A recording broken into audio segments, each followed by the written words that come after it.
தமிழ் கழுகு. திமுகவோட ராஜ்யசபா எம்பிக்கள் பதவியேத்துக்கிட்ட நாள்ல அதிமுக எம்பிங்க பதவியேத்துக்க கூடாதுன்னு ஸ்ட்ரிக்டா சொல்லிட்டாராம் இபிஎஸ். இதுக்கு பின்னால ஒரு சுவாரஸ்யமான காரணமும் இருக்கா.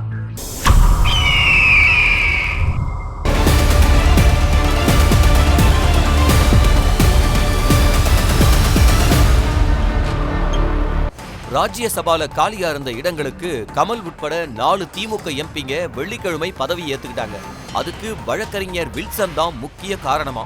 24ஆம் தேதி அவரோட பதவி முடிஞ்ச நிலையில மறுபடியும் தேர்வாகி இருக்கக்கூடிய அவரு அடுத்த நாளே பதவி ஏத்துக்கிட்டா அந்த கூட்டத்தொடர்ல அப்படியே கலந்துக்கலாம்னோ ஒரு நாள் விடுபட்டு போகும்னு யோசிச்சு வெள்ளிக்கிழமை பதவியேத்துக்க திமுக தலைமை கிட்ட ஒப்புதல் வாங்கிட்டாராம். இவரு பதவியேத்துக்கிற அன்னைக்கே கமல் உட்பட மத்த எல்லோரும் பதவியேத்துக்க சொல்லிடுச்சா அறிவாலயம். திமுக காரங்க பதவியேத்துக்கிற அன்னைக்கு, குறிப்பா கமல் பதவியேத்துக்கிற போது அத பத்தியான செய்திகள் தான் பிரதானமா இருக்கும். அதே நாள்ல அதிமுகவும் பதவியேத்துக்கிட்டா அது செய்தி ஆகாதுன்னு யோசிச்ச இபிஎஸ் 28ஆம் தேதி திங்கட்கிழமை பதவியேத்துக்க சொல்லிட்டாராம்.